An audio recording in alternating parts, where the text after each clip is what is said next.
Berapa persen peluang Anies menang Pilpres 2024? Simak penjelasan berikut menurut survei.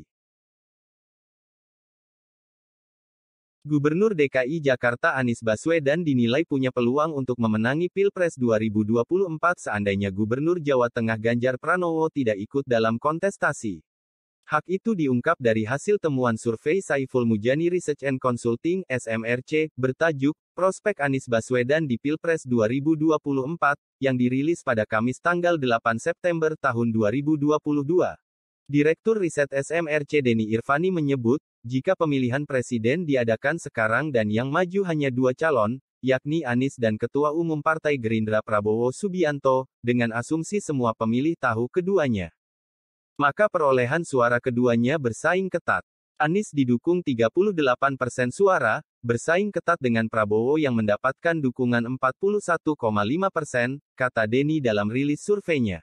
Dukungan kepada kedua calon tersebut tetap tidak berbeda signifikan secara statistik sehingga tidak bisa disimpulkan siapa yang lebih unggul. Dan masih ada 20,4% yang belum tahu, jelasnya. Akan tetapi, berdasarkan survei SMRC ini, apabila Ganjar ikut dalam kontestasi, maka Anies dan Prabowo bakal kalah. Ganjar diprediksi mendapat dukungan 44,6%, unggul signifikan atas Prabowo 25,7%, dan Anies 21,7%. Jika Anies menghadapi Prabowo dan Ganjar tidak ikut bersaing, maka peluang Anies menang atas Prabowo cukup terbuka.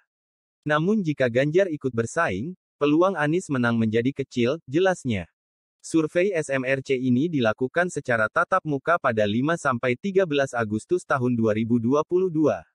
Populasi survei adalah seluruh warga negara Indonesia yang punya hak pilih dalam pemilihan umum, yakni mereka yang sudah berusia 17 tahun atau lebih. Dari populasi itu dipilih secara random, stratified multistage random sampling, dengan 1.220 responden. Sementara, response rate, responden yang dapat diwawancarai secara valid, sebesar 1.053 atau 86%. Margin of error survei dengan ukuran sampel tersebut diperkirakan sebesar lebih kurang 3,1% pada tingkat kepercayaan 95% asumsi simple random sampling. Partai Nasdem secara resmi telah memasukkan nama Gubernur Anies Baswedan sebagai salah satu dari 3 kandidat calon presiden Capres yang bakal diusung dalam pemilihan presiden Pilpres 2024. Anies bersanding dengan 2 figur lain yang mungkin dipilih Ketua Umum Surya Paloh, yaitu Gubernur Jawa Tengah Ganjar Pranowo, dan Panglima TNI Jenderal Andika Perkasa. Wacana pengusungan Anies semakin kuat pasca komunikasi Partai Nasdem dan 2 partai politik parpol oposisi pemerintah, Partai Keadilan Sejahtera (PKS) dan Partai Demokrat.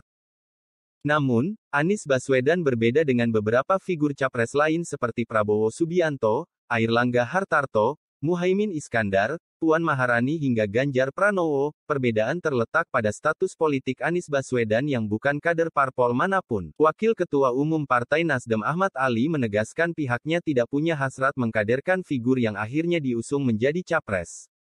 Keputusan itu juga berlaku untuk Anies Baswedan. Direktur Lembaga Kajian Politik Nusakom Pratama, Ari Junaedi menilai Anies Baswedan punya daya pikat yang tinggi untuk dipinang sebagai capres oleh berbagai parpol. Sebab, tak menjadi bagian parpol membuat Anies leluasa menjalin komunikasi politik dengan siapapun.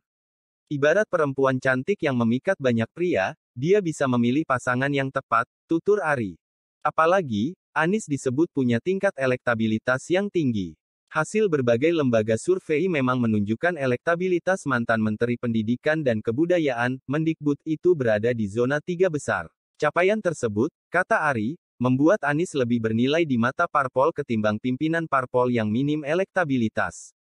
Menurut Ari, Anies Baswedan tetap punya peluang besar untuk mendapatkan tiket kontestasi Pilpres 2024. Posisi Anies yang tak menjadi anggota parpol bisa menimbulkan kerugian jika nantinya terpilih sebagai presiden. Ari menjelaskan, parpol tak punya banyak keleluasaan politik. Sebab, figur non-parpol tak punya jaminan mengakomodir kepentingan parpol. Bahkan, dalam kondisi telah menggenggam kemenangan, potensi untuk melakukan manuver politik dari parpol yang pengusung bisa terjadi. Potensi calon presiden menang nantinya berpindah partai karena faktor politis dan pragmatis menjadikan kerentanan. Menghindari risiko tersebut, Ari menyarankan berbagai parpol untuk memperkuat rekrutmen kader. Pasalnya, pengusungan kader non-partai menjadi calon pemimpin bisa pula mengindikasikan kegagalan kaderisasi. Justru yang harus dimajukan sebagai capres atau kepala daerah adalah kader ideologis yang konsekuen memperjuangkan cita-cita partai, kata Ari. Jangan lupa di like dan subscribe channel YouTube Info Indonesiaku.